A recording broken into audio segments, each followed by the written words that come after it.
Welcome to the Board Game Network. Today I'm going to be explaining how to play this game called World's Fair 1893. This is a Mensa Select award-winning game for 2016. It's one of the 5 that were awarded a Mensa Select award, and it plays 2 to 4 players and about 40 minutes and ages 10 and up. You are at the World's Fair, and you are attempting to gain the best reputation as an organizer of the fair. Here's the setup. You put the Ferris wheel out here, and based on the number of players, you'll notice here is a little reminder. This says 3, 4 on this side of the Ferris wheel for 3 to 4 players. On this side it says 2 players, and then the top piece of the Ferris wheel has a piece that says 2 to 3 players or 4 players. So the number of cars in the Ferris wheel range from 9 to 13 based on the number of players. You put the round marker here, the red round marker, you put the Ferris wheel car here. You just randomly put these out around the Ferris wheel in any order. You deal out 2 cards to each space on the Ferris wheel from this deck. You put some coins out here. Here's your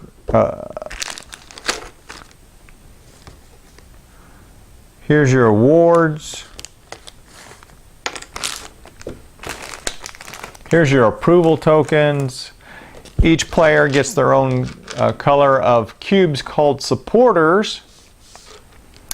And you'll notice you've got cards here. This has scoring phase on it. It scores the areas, and you've got a 2, a 3, and a 4 player card.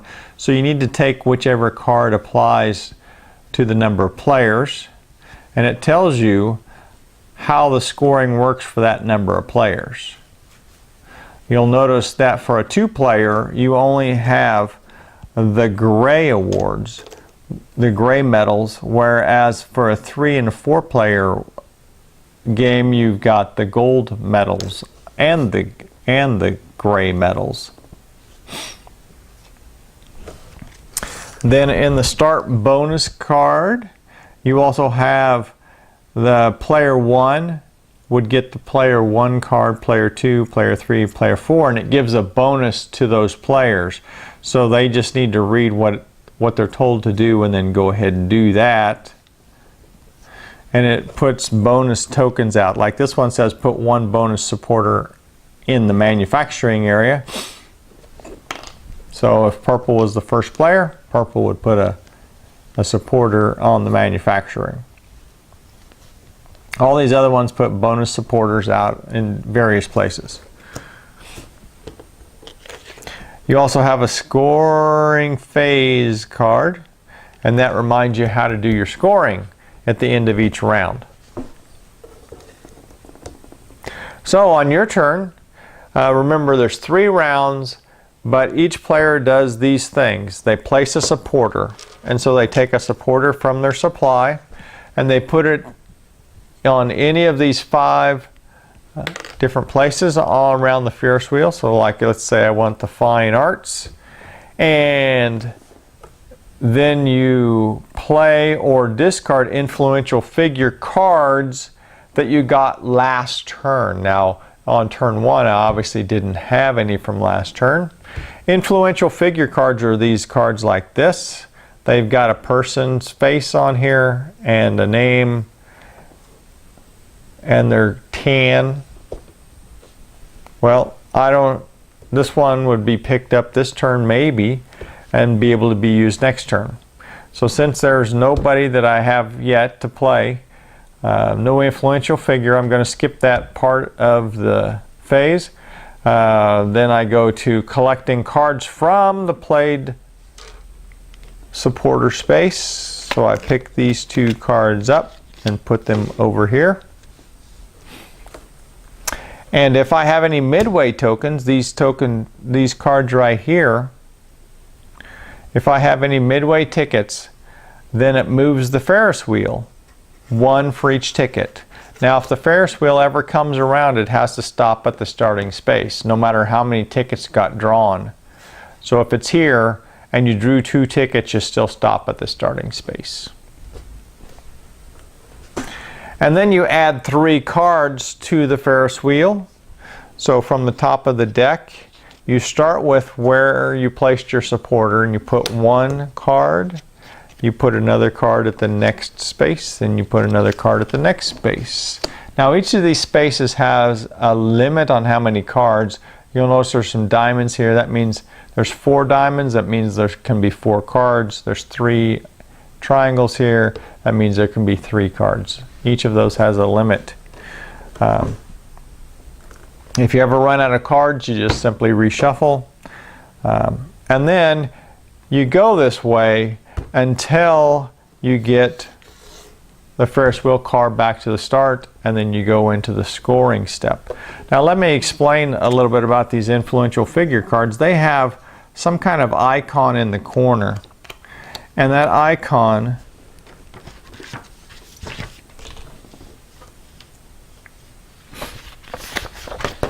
is referenced here in the rule book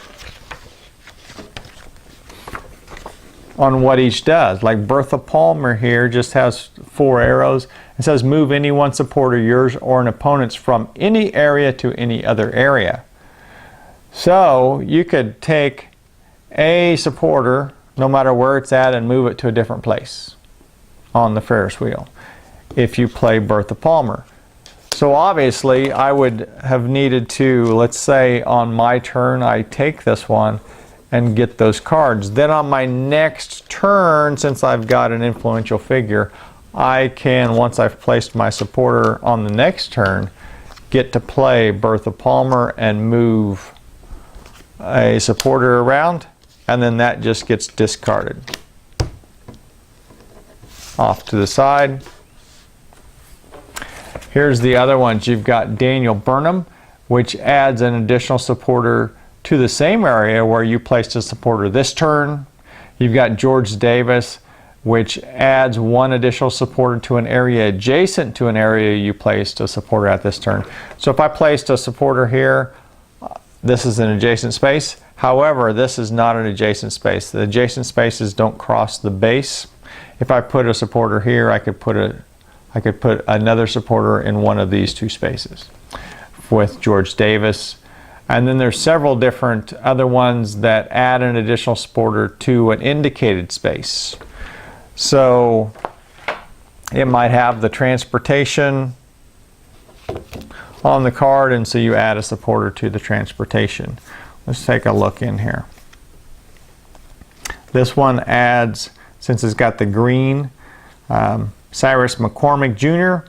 would add an additional supporter to the agriculture.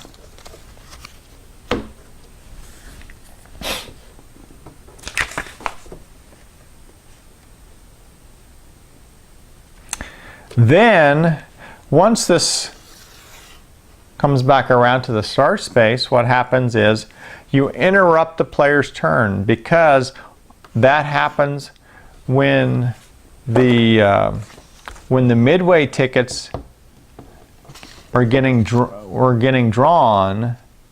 Then this wheel comes around, and so you interrupt a player's turn. He's still in his 3rd step of the round of his turn, and you're going to come back to him for him to deal out his cards around the Ferris wheel. So if this car is at the start space, then you do a scoring. And the way this happens is you look at your little reference card, you score the Midway cards. So all of these cards that are Midway tickets, you're going to keep these off to the side. Whoever has the most of those tickets gets 2 points. If there's a tie for majority, then everybody who's involved in the tie gets 2 points. And then you get 1 point for every Midway ticket, and then you discard those tickets. And so all you're going to do is take some coins to keep track of those points. Then you score the areas one at a time. So you're just going to start here and score transportation, score manufacturing, score agriculture, store electricity, score agriculture, score fine arts. And so let's just throw some cubes out here so you can see what this would look like. Okay, so what you do is you give a leader medal to the majority supporter. First thing we need to do is have the correct card out here. So let's say we've got a 3-player game going. So we're going to have this one that's got a 3 on it. And you'll notice that the first place majority gets to approve 3 exhibits. So the leader's medal, there's a gold leader's medal for first place. So that's worth 4 points. That's going to go to whoever got the most. So blue has more cubes in there than anybody else. So he's going to get the gold medal. And second place is going to get the gray or bronze or whatever it is. And second place is tied. So you look here and it says if there's a tie for first, then both first place people get one of the gray ones, but there is no second. And if you tie for second, there is no second. So in this case, first place would get the gold, second place there would not be one because of the tie.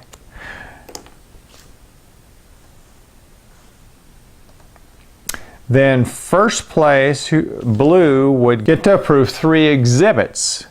Now he's going to approve blue because this is a blue space. So he would look at the proposed, these are proposed exhibits, they have not been approved. So in this case, if I was blue and I only had the bicycle, even though I could approve 3, I only have 1. So I would take that one, discard that, and take an approval token for 1 blue. If I did have up to 3 cards, I would take a token for each of those that I approved. And you do not score points for the proposed exhibits, you do score points for the approved exhibits. Okay, so you're going to do that for each of the spaces. In this case, we've got 2 tied for first place. So you've got 2 gray medals given out and no second place. And then the 2 people who tied for first would get to approve 2 manufacturing exhibits. Once that's gone all the way around, then you recall half of your supporters. So you take everybody takes half of their supporters, puts them back in their supply, and you round down on that. So 1 cube out here stays 1, 2 cubes would go to 1, 3 cubes would go down to 2, 4 cubes would go down to 2. Then you move the round marker. Remember, it only goes through 3 rounds here, and the game ends at the end of the 3rd round. So once you've made it through 3 rounds of this, what you do is you add up all your coins, you add up all your leader medals, and these leader medals have points on them. The gold has a 4 on it, the gray has a 2 on it. And then you score your sets of approval tokens. Now, you want a wide variety of approved exhibits in this game. The wider the variety, the more points you get. You'll notice a little reference here. If you have all 5 different colors of approved exhibits, you get 15 points for each set of those. So you're going to set these out in sets. When you get ready to score them, you don't want to set them out by color, you set them out by set. So that would be a set of 4 so 4 is worth 10 points. All 5 colors is worth 15, 4 is worth 10, 3 is worth 6, 2 different colors is worth 3, and 1 is worth 1. So in this case, I would have 10 points for those 4 and then 1 for each of these 2. So that would end up with 12 points, plus my coins, plus my medals. Okay, well, that's how you win this game, is by who has the most points there at the end of the game. And that is how to play World's Fair 1893 here at the Board Game Network.